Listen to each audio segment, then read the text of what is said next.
আবার আমরা চলে এলাম ক্যালকুলাসের মধ্যে। আজকে একটা নতুন চ্যাপ্টার শুরু হবে, অবকল সমীকরণ। তো অবকল সমীকরণের মধ্যে আমাদের দুটো ভাগ আছে, একটা হচ্ছে অবকল সমীকরণ গঠন আর অবকল সমীকরণের সমাধান। তো আজকে আমরা শিখব অবকল সমীকরণ কিভাবে গঠন করতে হয় আর অবকল সমীকরণ কি। তো প্রথমে আমরা দেখব অবকল সমীকরণ কোনগুলো। দেখো, আমরা যখন অবকলন বা সমাকলন করেছিলাম তখন কিছু সমীকরণ আমরা এমনিতেই দেখতে পেয়েছিলাম। যেমন ধরো 1 নম্বর x dy dx প্লাস 5 সমীকরণগুলো পেলাম। এই যে সমীকরণগুলো পেলাম এইগুলো সব হচ্ছে অবকল সমীকরণ। তাহলে অবকল সমীকরণের মধ্যে কি রয়েছে? x y চল রয়েছে, dy dx অবকল রয়েছে, dy dx d2y dx square মানে অন্তর্কলজগুলো রয়েছে। তাহলে আমরা দেখছি অন্তর্কলজ, অবকল এবং ভ্যারিয়েবল x আর y এবং বাকি ধ্রুবক সংখ্যা নিয়ে যে সমীকরণগুলো হচ্ছে এইগুলো হচ্ছে অবকল সমীকরণ। এখন অবকল সমীকরণের আমাদের যে একটা প্রশ্ন বারবার চলে আসে সেটা হচ্ছে ক্রম আর মাত্রা। তো অবকল সমীকরণের ক্রম আর মাত্রা নিয়ে প্রশ্ন প্রায় একটা এসে থাকে তোমাদের পরীক্ষার মধ্যে। তো সেটা আমরা কিভাবে বুঝবো কোনটা ক্রম কোনটা মাত্রা? 1 নম্বরে যে সমীকরণটা রয়েছে এটা আমরা দেখতেই পাচ্ছি ফার্স্ট অর্ডার ডেরিভেটিভ, তার মানে ক্রম। অর্ডার বলতে ক্রম, ফার্স্ট অর্ডার ডেরিভেটিভ মানে এর হচ্ছে ক্রম 1। তাহলে এইটার ক্রম হচ্ছে 1, তার মানে ফার্স্ট অর্ডার ডেরিভেটিভ মানে ক্রম 1। আর মাত্রাটা কি? যে জায়গাটাতে ক্রম ঠিক হচ্ছে, তাহলে dy dx এর হোল পাওয়ার যেটা থাকবে, যে জায়গাটাতে মাত্রা ঠিক হলো তার হোল পাওয়ার যেটা থাকবে সেটাই হবে মাত্রা। তাহলে এখানে পাওয়ারটা হচ্ছে যেহেতু 1 আছে তাহলে মাত্রাটাও হবে 1। তাহলে ক্রম আর মাত্রা আমরা এইভাবে ঠিক করব। তাহলে ক্রমটা কিভাবে ঠিক করব? একটা অবকল সমীকরণে সর্বোচ্চ ক্রম মানে সর্বোচ্চ অর্ডার, যেমন এইটা দেখো এখানে সেকেন্ড অর্ডার আছে এখানে ফার্স্ট অর্ডার আছে, তাহলে সেকেন্ড অর্ডারটাই হবে ক্রম। আর মাত্রাটা কি হবে? মাত্রাটা হবে যেখানে ক্রম ঠিক হলো মানে সর্বোচ্চ ক্রমের পাওয়ারটাই হবে মাত্রা। 2 নম্বর সমীকরণটা দেখো, 2 নম্বর সমীকরণটা অবকল আকারে দেওয়া আছে। তো এটাকে যদি আমরা dx দিয়ে ভাগ করে নিই তাহলে অবকল সমীকরণ হয়ে যাবে এবং সেই ক্ষেত্রেও ক্রম আর মাত্রা একই হবে, ক্রম হবে 1 মাত্রাও হবে 1। 3 নম্বরে দেখো এটাতে ক্রম আছে কারণ দুটো ক্রম আছে, এখানে সেকেন্ড অর্ডার আছে ফার্স্ট অর্ডার আছে, তাহলে সেকেন্ড অর্ডারটাই ক্রম হবে এবং এটার যে সর্বোচ্চ পাওয়ার 1 তাহলে সেটাই হবে মাত্রা। তাহলে এটার ক্রম হচ্ছে 2 কিন্তু মাত্রাটা হচ্ছে 1। 3 নম্বরে দেখো সেকেন্ড অর্ডার ফার্স্ট অর্ডার, তাহলে ক্রম কোনটা হবে? এটা, তাহলে ক্রম হচ্ছে 2, মাত্রা কোনটা হবে? কি বলেছি এটার পাওয়ার 2 আছে, পাওয়ারটা কিন্তু সর্বোচ্চ নিয়ে হয় না, যেখানে ক্রমের যে পাওয়ার যেটা ক্রম যে জায়গাটা ঠিক হলো মানে সর্বোচ্চ ক্রমের যে পাওয়ার সেটাই হবে মাত্রা। তাহলে এই ক্ষেত্রেও মাত্রাটা হচ্ছে 1। তারপরে দেখো এটার ক্ষেত্রে কি হচ্ছে, সর্বোচ্চ পাওয়ার এখানে রয়েছে, এখানে কিন্তু পাওয়ারটা 5 আছে কিন্তু ক্রমটা যেহেতু এখান থেকে ঠিক হচ্ছে তাহলে ক্রমটা হচ্ছে আমাদের 3, মাত্রাটা হচ্ছে 5। তাহলে ক্রম 3 মাত্রা 5। এইভাবে যদি কোনো জায়গায় ভগ্নাংশ থাকে, যেমন ধরো dy dx 5 dy dx 3 dy dx, এরকম একটা অবকল সমীকরণ হতে পারে। তো এই ক্ষেত্রে দেখো এই ভগ্নাংশটা আমাদের প্রথমে সরল আকারে নিয়ে আসতে হবে। তো সরল আকারে নিয়ে আসতে গেলে এটা কি হয়ে যাবে, এটা থেকে আমরা এরকম পাবো 5 dy dx এর হোল স্কয়ার সমান 3। তাহলে এই ক্ষেত্রে কি হয়ে গেল, ক্রমটা আমাদের 1 হলো কিন্তু মাত্রাটা দেখো ক্রমের পাওয়ারে 2 হয়ে গেল, তাহলে মাত্রাটা তখন হয়ে গেল 2। তাহলে ভগ্নাংশ আকারে থাকলে আমাদের আগে সরল আকারে নিয়ে এসে ক্রম ও মাত্রা ঠিক করতে হবে, ঠিক আছে? ও হ্যাঁ, আরেকটা জায়গা লক্ষ্য করতে হবে, সেটা দেখো যদি কোনো জায়গায় এরকম সমীকরণ হয় যে x d2y dx square whole to the power 3/2 সমান 5 dy dx, এটা একটা অবকল সমীকরণ। তো এইরকম যদি ভগ্নাংশ পাওয়ার থাকে তাহলে আমরা এটা তো ক্রমটা তো দুই বুঝতেই পারছি, কারণ সর্বোচ্চ অর্ডার এটা ফার্স্ট অর্ডার আছে, এখানে সেকেন্ড অর্ডার আছে, তাহলে ক্রমটা আমাদের দুই হবে, কিন্তু ক্রমের পাওয়ারটাকে আমরা যেটা বলছিলাম, ক্রমের যে পাওয়ার থাকবে সেটাকে মাত্রা বলবো, কিন্তু মাত্রা যদি ভগ্নাংশ পাওয়ারের হয়, মানে ক্রমের পাওয়ার যদি ভগ্নাংশ হয় তাহলে সেটাকে কিন্তু আমরা মাত্রা বলতে পারবো না। তখন এই ভগ্নাংশটাকে ওঠানোর জন্য বোথ সাইডে বর্গ করে নিতে হবে। তাহলে বর্গ করে আমরা এরকম পাবো হোল কিউব সমান 5 dy dx 25 dy dx এর হোল স্কয়ার। এইখান থেকে আমাদের ক্রম আর মাত্রাটা ঠিক করতে হবে। তাহলে কোনো ভগ্নাংশ পাওয়ার থাকলে আমরা কোনো সময়ই ক্রম আর মাত্রা ঠিক করতে পারবো না। প্রথমে সেটাকে সরল করে পাওয়ারটাকে পূর্ণ সংখ্যায় নিয়ে আসার পর আমাদের ক্রম আর মাত্রা ঠিক করতে হবে, মনে থাকবে। তাহলে এটা ক্রম হবে 2, মাত্রা হবে 3, ক্রম 2 মাত্রা 3, ঠিক আছে। এখন আমরা শিখব অবকল সমীকরণ কিভাবে গঠন করতে হবে।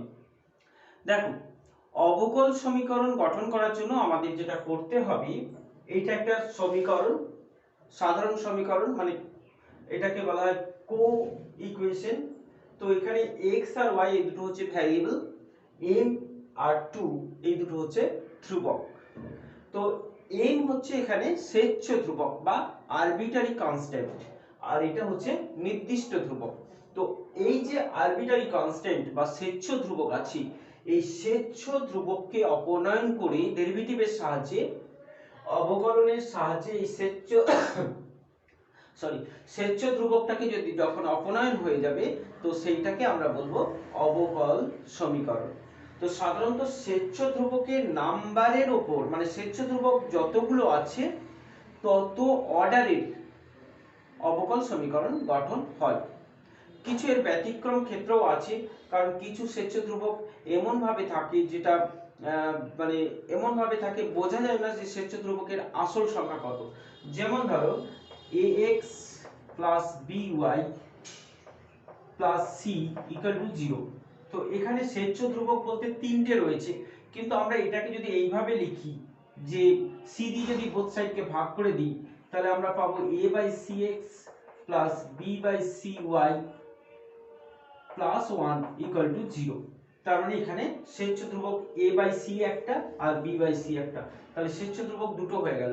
মানে এই আকারের অবকল সমীকরণ, এই সরলরেখার এই আকার থেকে অবকল সমীকরণ গঠন করার সময় আমাদের সেকেন্ড অর্ডার ডেরিভেটিভ বা সেকেন্ড অর্ডার অবকল সমীকরণ গঠিত হবে, আর এই আকারের থেকে ফার্স্ট অর্ডার মানে প্রথম ক্রমের অবকল সমীকরণ গঠন হবে। দেখো এবার কিভাবে অবকল সমীকরণ গঠন করব। আমাদের উদ্দেশ্য হচ্ছে এই স্বেচ্ছ ধ্রুবক m কে অপসারণ করা।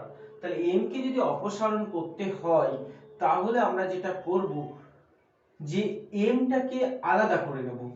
তাহলে m কে আলাদা করতে গিয়ে আমাদের কি করতে হবে, আমরা যদি বোথ সাইডকে মানে m কে চলের কাছ থেকে আমরা পৃথক করে দেব, চল ধ্রুবকের সঙ্গে রাখবো না। তাহলে চলকে যদি ধ্রুবকের সঙ্গে না রাখি তাহলেই এমটা অপনয়ন হয়ে যাবে। যেমন ধরো এখানে বোথ সাইডকে যদি আমরা x দিয়ে ভাগ করে নিই তাহলে এই রকম পাবো, তাই না। এখন যদি আমরা x এর সাপেক্ষে অবকলন করি তাহলে কি পাবো, দেখো এটা ভাগের সূত্র হবে। তাহলে x dy dx plus y x এর অবকলন 1/x স্কয়ার সমান, যেহেতু এটা শুধু ধ্রুবক হয়ে গেছে 0, আর এটা প্লাস 2/x এর অবকলন হচ্ছে 2 1/x মানে হচ্ছে -1/x স্কয়ার। তো বোথ সাইড থেকে x স্কয়ার কেটে যাচ্ছে, তাহলে পাচ্ছি আমরা x dy dx plus y, এটা 2 টাকে যদি এদিকে নিয়ে আসি তাহলে প্লাস 2 ইকুয়াল টু 0। তাহলে এটাই হবে আমাদের অবকল সমীকরণ। তো এইভাবে আরবিটারি কনস্ট্যান্ট বা স্বেচ্ছ ধ্রুবককে অপসারণ হয়ে যাওয়ার পর যে সমীকরণটা গঠন হয় সেটাকেই বলা হয় অবকল সমীকরণ। অবকল সমীকরণে সাধারণত যটা স্বেচ্ছ ধ্রুবক থাকে তত ক্রমের অবকল সমীকরণ গঠন করা হয়। ঠিক আছে, এখন আমরা অনুশীলনের কয়েকটা অঙ্ক দেখে নেব, তাহলেই আরো পরিষ্কার হয়ে যাব। তাহলে আমরা এখন চলে এলাম প্রশ্নমালা 10। দেখো প্রশ্নমালা 10 এর এমসিকিউ 1। তো এমসিকিউ 1 এর যে প্রশ্নটা রয়েছে বলেছি ওয়াই, তোমরা সবাই বই খুলো, বইয়ের প্রশ্নমালা 10 বের করো, 10 বের করে এমসিকিউ এর অঙ্কগুলো পড়ো, দেখো নিজেই প্রায় সব প্রশ্নের উত্তর করতে পারবে। যদি না পারো তাহলে ভিডিওটা দেখে নেবে একবার, ঠিক আছে। তো দেখো ওয়াই ক্রম বিশিষ্ট একটি অবকল সমীকরণের সাধারণ সমাধানে স্বাধীন স্বেচ্ছ ধ্রুবকের সংখ্যা x হলে, তাহলে কি বলেছিলাম আমি একটু আগে, যে যতগুলো স্বেচ্ছ ধ্রুবক থাকবে তত ক্রমে অবকল সমীকরণ গঠন হবে। তাহলে এখানে y ক্রম বিশিষ্ট অবকল সমীকরণ আর স্বেচ্ছ ধ্রুবকের সংখ্যা হচ্ছে x, তাহলে কি হবে, নিশ্চয়ই x সমান y হবে, তাই না? তাই তো বলেছি। তাহলে এখানে উত্তরটা হবে x সমান y। 2 নম্বরে দেখো মাত্রা চেয়েছি, মনে আছে মাত্রা কি বলেছি, ক্রমের যে পাওয়ারটা থাকবে সেটা হবে মাত্রা। তাহলে এখানে পাওয়ার দেখো দুটো একই ক্রমের আছে, কিন্তু সর্বোচ্চ তখন সর্বোচ্চ পাওয়ারটা নিতে হবে, এখানে সর্বোচ্চ পাওয়ারে 2 আছে, তাহলে মাত্রা হচ্ছে 2। 3এরটা ক্রম 2, মাত্রা নিশ্চয়ই বুঝতে পেরেছো, ক্রমের পাওয়ার মানে 3। 4 নম্বরে এসে কিন্তু ভুল করবে না, বলেছিলাম ভগ্নাংশ পাওয়ার থাকলে প্রথমে ভগ্নাংশ পাওয়ারটাকে তুলতে হবে, ভগ্নাংশ পাওয়ারটা উঠিয়ে দেওয়ার পর ক্রম মাত্রা ঠিক করবে। তাহলে 4 নম্বরে দেখো কিউব রুট আছে, তাহলে বোথ সাইডে প্রথমে কিউব করে নিতে হবে। মুখে মুখে অঙ্ক, বোথ সাইডে কিউব করলে বুঝতেই পারছি d cube y by d x কিউবের হোল কিউব হবে, তার মানে ক্রম মাত্রা দুটোই 3। ঠিক আছে, তো 5 অঙ্কটা দেখো এবিসি অপনয়ন করলে যে অবকল সমীকরণ পাওয়া যাবে, এই কথাটা একটু আগে আমি বলেছিলাম, তোমার কনসেপ্টের মধ্যে দেখবে যে এটা সাধারণ আকারে সরলরেখার সমীকরণ। এবিসি 3টে আরবিটারি কনস্ট্যান্ট আছে, কিন্তু 3টে আরবিটারি কনস্ট্যান্টকে আমরা দুটোর আকারে প্রকাশ করতে পারি, সেই জন্য এইটার যে অবকল সমীকরণ গঠন হবে সেটা হবে দ্বিতীয় ক্রমের। ঠিক আছে, ক্রম 2। তো এইভাবে আমরা ক্রম মাত্রা ঠিক করতে পারবো। 7 রুট আছে, তাহলে রুটটাকে তুলে নেওয়ার পর ক্রম মাত্রা ঠিক করতে হবে। ঠিক আছে, তাহলে এমসিকিউ এর অঙ্কগুলো সব খাতায় করে নেবে। তাহলে আমরা এখন চলে এলাম অতি সংক্ষিপ্ত অঙ্কগুলোর মধ্যে।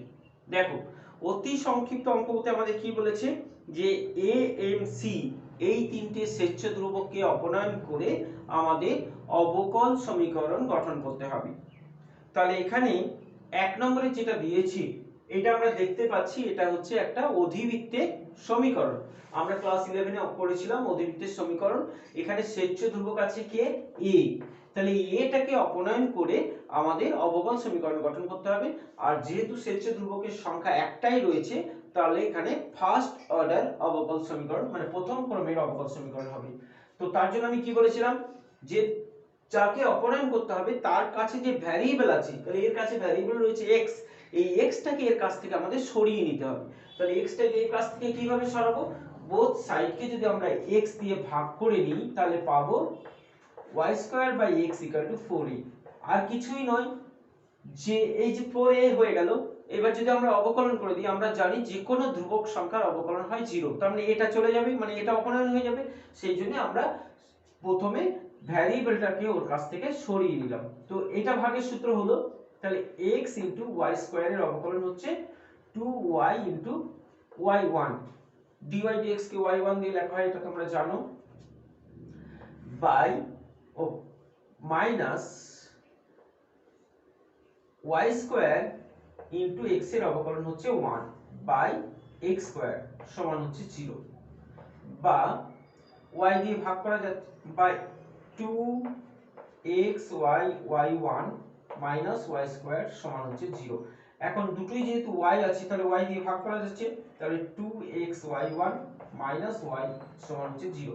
এটাই হচ্ছে অবকল সমীকরণ। বুঝেছো নিশ্চয়ই? তো এইভাবে আমরা অবকল সমীকরণ করতে পারবো। তারপরে দেখো দুয়েরটা তো ইতিমধ্যেই আগেই তোমরা দেখে নিয়েছো কিভাবে হবে।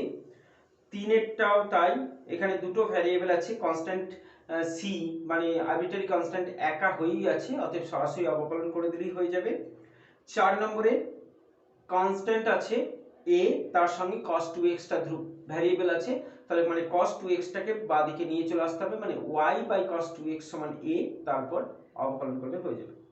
5এরটাও তাই, এখানে c হচ্ছে আরবিটারি কনস্ট্যান্ট, তাহলে তার সঙ্গে log x টা হচ্ছে ভ্যারিয়েবল, তো এই ভ্যারিয়েবলটাকে সরিয়ে নেওয়ার জন্য আমরা বোথ সাইডকে log x, তাহলে একই রকম ভাবেই করছি আমরা, c সমান হচ্ছে 2 বাই log x। এখন x এর সাপেক্ষে যদি অবকলন করা হয়, x এর সাপেক্ষে যদি অবকলন করা হয় তাহলে এটা ভাগের সূত্র হবে, তার মানে log x into y1 minus y into log x এর অবকলন হচ্ছে 1 by x by log x এর হোল স্কয়ার সমান, এটা তো 0 আর এটা হচ্ছে, প্রথমে দেখো এটা 2 বাই, প্রথমে 1 বাই x এর সূত্র হবে, তাহলে 2 টা তো আলাদা আছে, 1 বাই x মানে হচ্ছে মাইনাস 1 বাই log x এর whole square minus 1 by a square into log x এর জন্য 1 বাই x, ঠিক আছে। তাহলে log x টা তো বোথ সাইড থেকে কেটে যাচ্ছে, log x এর হোল স্কয়ারটা, তাহলে ওই x টা এদিকে গুণ করে নিলে আমরা পাবো x log x y1, ওই x টা এখানে গুণ হবে, তাহলে মাইনাস y আর এটা মাইনাসে মাইনাসে প্লাস 2 হলো, তাহলে এটাই হচ্ছে অবকল সমীকরণ, ঠিক আছে। তারপরে দেখো 6এরটা y e to the power mx, তো এখানে দেখো সরাসরি আমরা x কে m এর কাছ থেকে সরাতে পারছি না, তো এরকম জায়গায় আমরা বোথ সাইডে যদি log নিয়ে নিই, তাহলে log y mx log e হচ্ছে, log e এর মান হচ্ছে 1, সেজন্য এখানে আর লিখলাম না, তো mx হলো। এখন x টাকে আমরা এখান থেকে সরাতে পারবো, তাহলে log y by x হচ্ছে m, এখন আমরা বোথ সাইডে অবকলন করে আমরা m কে অপসারণ করে ফেলতে পারবো, ঠিক আছে, পারবে নিশ্চয়ই এটা। তারপরে দেখো 7এরটা বলেছে এই সমাধানটা এই অবকল সমীকরণকে সিদ্ধ করে, এটা প্রমাণ করতে হবে। তার মানে আমরা এইখান থেকে একটা অবকল সমীকরণ গঠন করি, যদি এইটা গঠিত হয় তাহলেই বলবো এর সমাধান এটা বটে, ঠিক আছে। তাহলে এখন আমরা এর অবকল সমীকরণ গঠন করব। তো এই অবকল সমীকরণ গঠন করতে গেলে আমাদের যেটা চিনতে হবে সেটা হচ্ছে আরবিটারি কনস্ট্যান্ট, স্বেচ্ছ ধ্রুবক কোনটা, ভি আর এ না বি। তো তার জন্য আমাদের প্রমাণটার দিকে দেখলেই আমরা বুঝতে পারবো, যেহেতু এখানে ডিভিডিআর আছে তার মানে ভি আর আর হচ্ছে এখানে ভ্যারিয়েবল, আর দেখো এ বি অপনয়ন হয়ে গেছে, তাহলে এ বি এখানে নেই, তার মানে এ বি অপনয়ন হয়েছে, তার মানে বুঝে ফেলতে হবে যে এ বি এখানে আরবিটারি কনস্ট্যান্ট, তাহলে দুটো আরবিটারি কনস্ট্যান্ট আছে, মানে এখান থেকে আমরা সেকেন্ড অর্ডার দ্বিতীয় ক্রমের অবকল সমীকরণ গঠন করতে পারবো।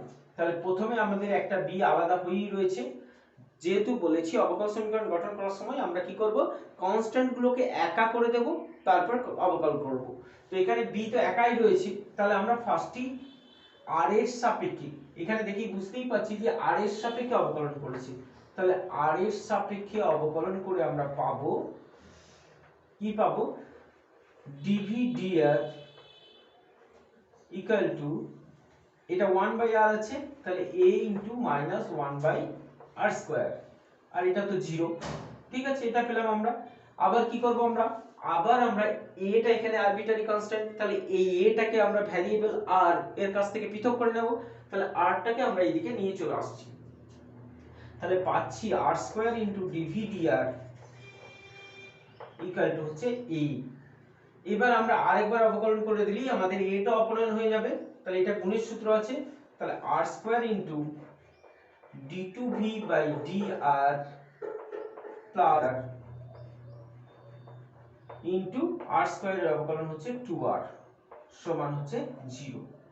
তো দেখো এই রকম প্রমাণটা আমাদের করতে বলেছি, তার মানে কি করেছি, এখানে বোথ সাইডকে r স্কয়ার দিয়ে ভাগ করে দিয়েছি, তাহলে r স্কয়ার দিয়ে আমরা এখানেও ভাগ করে নিলে পাবো d2v dr plus 2 by r into dv dr সমান হচ্ছে 0, তাহলে প্রমাণিত, ঠিক আছে।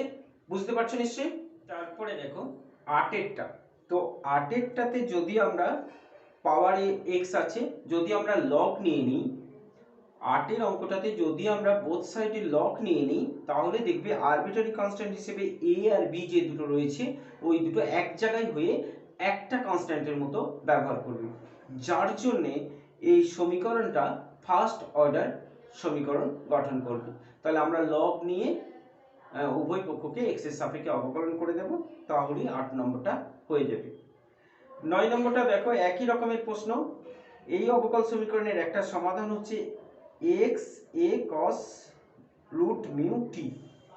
তো এখন এইটা এর সমাধান যদি এটা হয়, তাহলে এইটার অবকল সমীকরণ গঠন করে এটা আনতে পারি কিনা দেখি। ঠিক আছে, তাহলে আমরা প্রথমে দেখব যেখানে ভ্যারিয়েবল হচ্ছে x আর t, কারণ dx dt আছে, তাহলে আমরা প্রথমে t এর সাপেক্ষে অবকলন করে দিচ্ছি। তাহলে t এর সাপেক্ষে যদি অবকলন করি, তাহলে কি পাচ্ছি, dx dt সমান a, এখানে cos mx আছে, তাহলে cos mx এর ইন্টিগ্রেশন হচ্ছে ddx হচ্ছে মাইনাস sin mx, তাহলে এখানে আসছে একটা minus sin root mu into t into root mu হলো।